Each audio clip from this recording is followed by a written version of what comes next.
Hey there, everybody. It's Emily and Susan again with another book review for you. We do this about once a month, so if you're tuning in live, we'd love you to jump into the chat and say, hey, how are you doing? At the end, we always let you know what the next book is in case you want to read along and come back and see what we thought of the book. We'd love to hear any of your thoughts. So this time, today, we read The Road Back to You, which is all about the Enneagram. So if you're familiar with this personality typing Enneagram, you know a bit about what's going on in the book. It's pretty straightforward. He does a little introduction. The author, I should say, is Morgan Cron. And he's coming from a Christian background. I forget, he's a minister of some type. I don't know if he even tells us his denomination in the book, but it's definitely has a Christian flavor to it, which personally I wasn't looking for that when I picked up the book. I wasn't looking for the tie to the spirituality, but I found it super interesting, and I didn't feel as if it was, overburdening or overwhelming in any sense. Yeah, I felt the same when I started reading it. I'm like, what kind of book is this going to be? Right. And again, it's not that I was against the spirituality part. It was just a little unexpected, but he describes it, he uses spirituality, I think, in a very organic way, and it doesn't make you feel like uncomfortable or that this only relates to spirituality. He kind of relates it to life in general. Yeah, exactly. So he found the Enneagram through his background as a minister and feeling lost with his ministerial work and looking for a mentor who recommended, said to him, oh, well, have you heard of the Enneagram? And he hadn't heard of it. So that's sort of started his exploration. And now he's a coach. He's written the book with Suzanne Steele, who seems also to be deep into the Enneagram. She's a woman who speaks about it around the country, and I think he heard her giving a talk and they connected through that way. So it's all about that. And I personally loved learning about the background to the Enneagram because I had never I've heard of the Enneagram. I was telling Susan before we went live, I had taken a quiz a couple of times and never felt that I had found my type. Never been, because if you take a quiz online, sometimes you'll get very high on like 4 different types, and you're like, what do I do with this? And the one type that is a couple points higher than the others, it didn't feel like me. And so I had talked to some friends who I knew were interested in Enneagram, had studied it, knew more about it than I did. And they said, oh, well, you can't really take a quiz. You need to go read the descriptions and figure out your type. And to me, I was like, oh, well, this isn't scientific. I'm not going to go and read about personality types and be like, oh, I like the sound of that one. That must be me. That felt a little off to me. So when Susan actually suggested, I think, that we read this book, I was excited because it really gives you more, it goes in more in depth to each of the types. And so I really felt by reading about every type in this deep way, it was very clear to me, yes, I'm a 5. And so I've been playing, since I started reading the book, I've been playing around with, what does a 5 feel like? Does it feel like me? So 5 is the investigator. And, we probably won't go through all the types, but, just to give you a flavor of what the types are, there's like perfectionist, investigator, enthusiast, those kinds of things.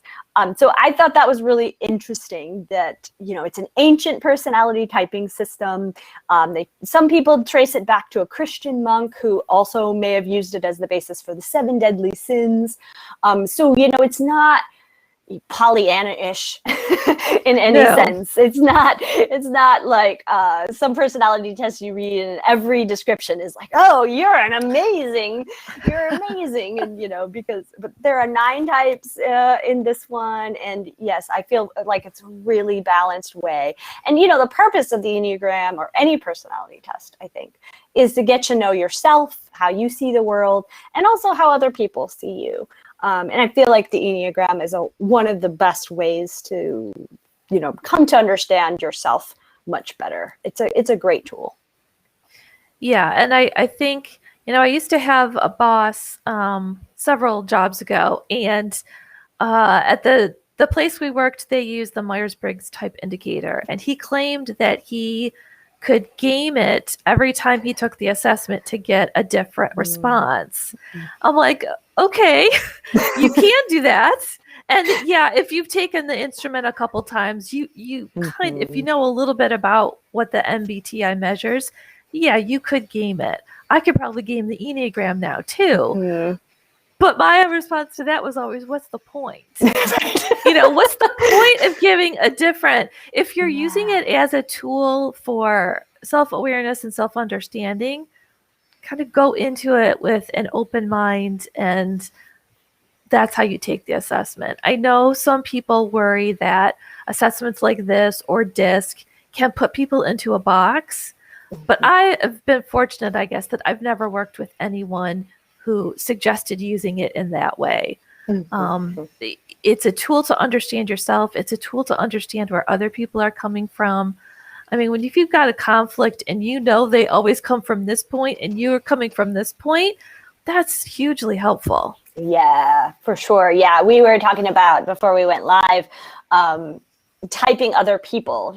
Often you'll read personality tests and talk to coaches and who know these things, and they'll always warn you against typing other people for just the reason I think Susan pointed out. You don't want to put people in boxes. Right. But, I'm thinking about, for example, with my husband, like how helpful would it be to know his type and to know how he communicates and how he sees the world, so that I can communicate with him in the right sorts of ways to get him to listen and that kind of thing.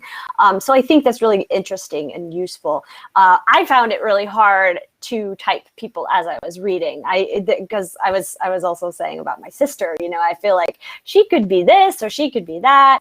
But what would she say, right? To figure out who she is and what her type is, she'd have to read the book and she'd have to go through the descriptions and figure it out. So it's interesting. Yeah, it's as we were talking, I absolutely know what my sister is. I would really have to think about who my brother is, which is weird to me because for a long time my brother and I were closer than me and my sister. So, but yeah, I think some people, like if someone else knew a lot about the Enneagram, they could probably type me pretty easily. I think I would definitely come out as a 5, but some people it's a lot trickier. And there is the idea of the wings.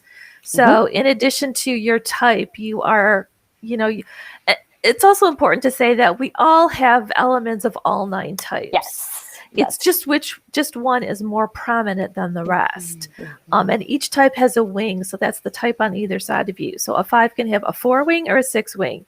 You can't be a 5 with a 3 wing. You can't be a 5 with a 1 wing. It's only the types on either side of you, which means you're picking up little bits of those characters as well. But it really is, it's a mixture, it's not so, and we're all still unique. You and I are both 5s. We're completely different people. We've had different lives, different experiences.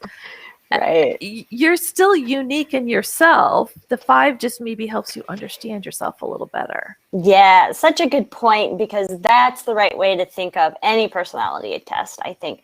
Every personality test has its skeptics for sure, and everybody will poke holes in things, like the person you worked with who said, oh, I can game the system, and there's something to be said for just putting it all in perspective and realizing, this is a tool. Did it help me understand myself better? Great. What's wrong with that? That I can take that with me. There's nothing that's off about that or anything wrong with that.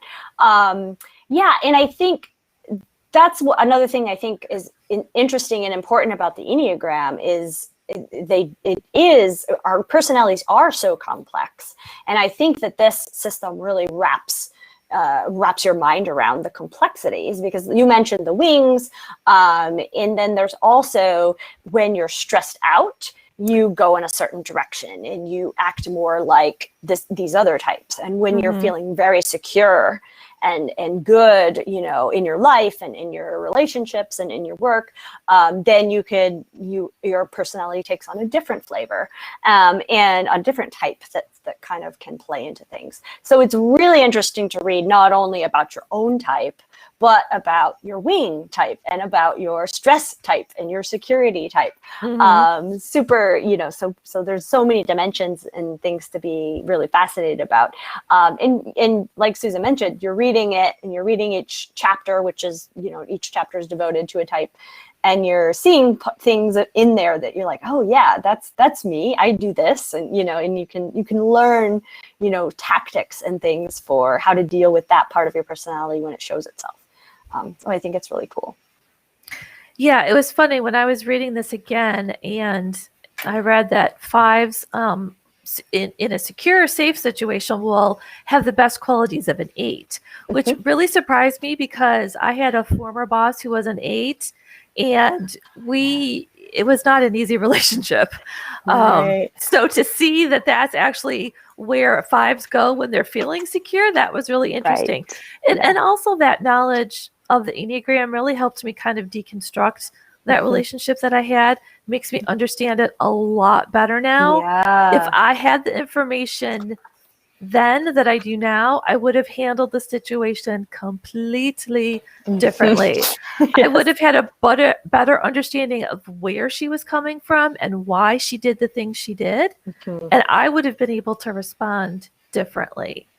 Like you talked a little bit about so there's 3 triads within the 9, and it's what drives you. 1 is anger, 1 is feeling, 1 is fear. So I'm a fear type as a 5. She was an anger type as an 8. And now that I see that, it just like all these questions about why our relationship was that way have been answered for me. So it really can be a good tool for understanding where someone else is coming from and working through conflict. Yeah, I know. This is a good point. If you have a team, if you have employees, it might be great to give them a personality test like this or some other, so that you can understand them a little better and how they're communicating. Yeah, it's interesting you bring up the 8. Is in the security number for 5 is an 8, because that really struck me, because 5 is the investigator and 8 is the challenger. And it was interesting to find that when we're feeling secure, that's when we challenge things. I was like, that's kind of interesting. That's a little bit unique, but I do think that that's true, because if I think of myself when I'm in a new meeting situation or when I'm in a networking situation, I generally will stay pretty quiet in a new group until I can kind of feel safe and feel comfortable with the group. And then I'll start challenging things. Right. I'll feel more comfortable doing that. So it made sense.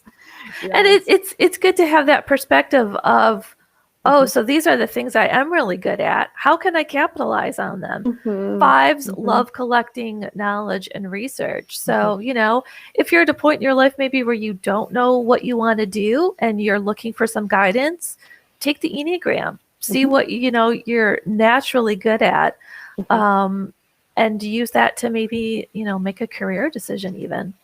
Yeah, that's a great point. If you're feeling stuck, that is probably the best time to start learning more about yourself and looking deeper. And a lot of these tests and tools can help you out. And, there's a lot of free tests around. It's easy to find a free Myers-Briggs. It's easy to find a free Enneagram. They're all out there. So, I took the Clifton Strengths, the Gallup one recently. And that one had a price tag. It was maybe $50 or $40. But, when you think about the knowledge you gain for yourself, I thought that was totally worth it. It was a really nice report that you get with all this information to play with. But also, again, going back to the idea that it's a tool, it can be really helpful to find an expert, someone who knows the tool really well and can help you, help explain it to you, because you might misinterpret things. And that's something to watch out for. That's a really good point. I had mentioned when in my last 9 to 5, we actually used DISC a lot, which is a different assessment. We used it in the hiring process. We used it as kind of the basis for teamwork and team training opportunities. If you're an I and you're an S, and what that means and how you might interact with other people, especially in terms of communication. But it really does help to talk to someone who's skilled in either the instrument or the test itself, could kind of help you understand it. I was fortunate that I could, work with people who knew DISC really well. So I learned what I could do with it and what I couldn't do with it. Yeah, that's really important. And when it comes to especially interpreting other people and that kind of thing, it's good to have that kind of guidance for sure.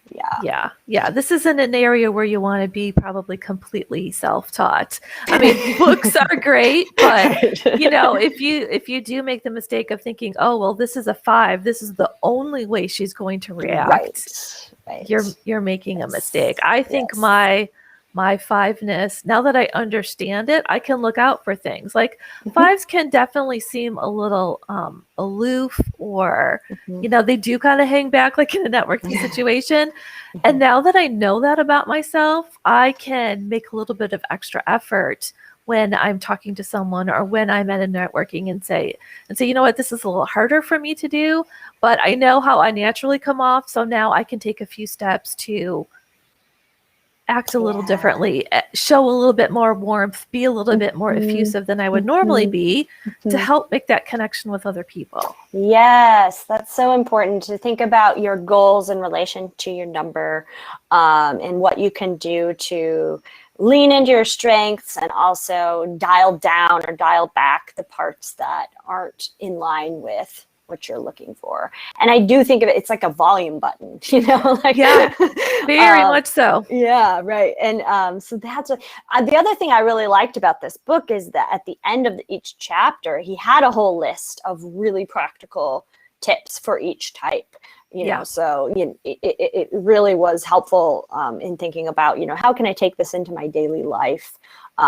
So that was really nice. And also at the beginning of each chapter, it had questions or a list of things like, here's how to identify each type. Right.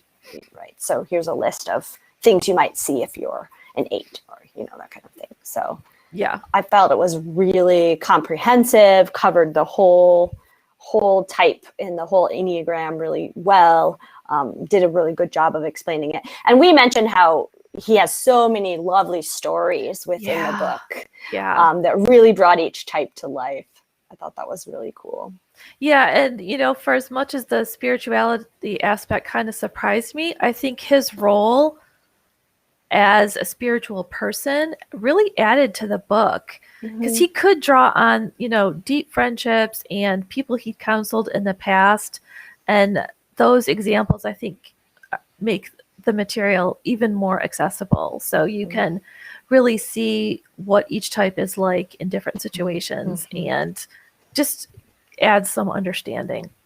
Yeah, exactly. Yeah, like I think the first chapter was about his daughter, and I off the bat it was like, my daughter does these things, and here's a story about my daughter, and here's how I knew that she was a 1, or whatever it was. And as a family member, this is probably like your worst nightmare, that your dad is writing a book about personality. Can you imagine? No. And his wife, he's very open about his wife and their relationship, and his wife is an 8 or something. But and his own type too. I mean, he puts himself in that position as well, which I appreciated, because it's just nice to get that like illustration in real life terms. So that was great. Really good book. Really loved it. Anything we didn't like? We didn't talk about this before. No, I don't think so. I mean, it's funny when I think even when I talked to you about this book and my memory of it, I think it's been 2 years since I first read it. My memory always was, he talks about the maybe the downsides or some of the challenges of your type, but not in a bad way. And when I was reading it again, I'm like, why did I think that? Because a lot of the material in each chapter, on first blush, it looks a little negative. Yeah, that's true.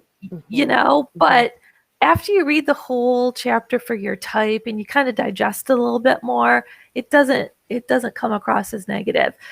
And I think that's probably true about any personality assessment. It is going to shine a light, a good one. It's going to shine a light on the parts of you that you maybe don't like or are worried about or have anxiety about. But I think that means you just need to bring that light to it anyways and learn more about it so you can, figure out, is Right. it something I need to work on? Is it something I can let go?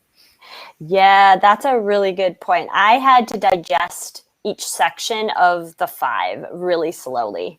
Yeah. Like I didn't just sit down and read chapter 5. I was saying, or the chapter on 5 as a type. I was saying, like, I was tempted after reading the intro stuff to jump ahead to my type once I knew what it was, but I didn't do that. Like I really wanted to learn the entire picture before I got to my type, or, in order, whatever order he was going in.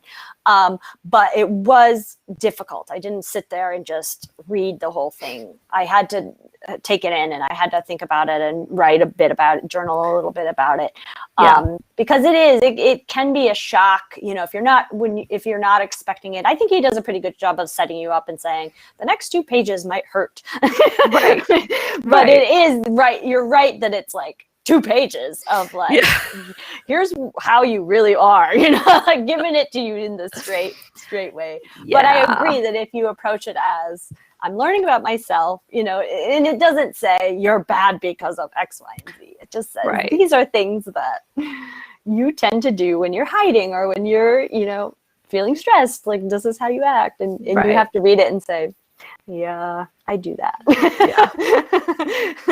You just kind of got to be honest about yourself and be willing to kind of take that deeper look. It's worth it in the end, I think. Totally. I agree. And, if you can get over and not dwell on the negative sides and focus on, the strengths and the stuff that you can use, and just be aware when the other stuff pops up. I think that's always a good way to approach learning self-awareness in general. But absolutely, these kinds of tools and tests. So, really fun. So what are we reading next? Next we decided we're going to do this book, How to Do the Work, by Nicole LePera. She's a coach, and this book is all about holistic psychology, which I think sounds really fascinating and interesting. It's more about self-awareness, so we're kind of keeping on that theme. But I think it'll be really, really interesting and fun. I'm looking forward to seeing the tips in this book, because I think they're all about how to improve yourself. Yeah, and this was a book I'd never heard of, so when you mentioned it and I went to the description on Amazon, I'm like, oh yeah, this sounds interesting. Yeah. That's what I thought too. Yeah, when friends suggested it to me. So neither one of us has read the book yet, so it'll be interesting to see what. Oh, that's right. This, I think, will be the first book that neither one of us have read. Oh yeah, that should be really interesting. Yeah. Cool. It's our beach read. We could pretend it's starting the summer off with a bang. So okay. Awesome. All right. Thanks everybody, and we hope you'll see you next month. And thanks so much for listening. Bye. Bye.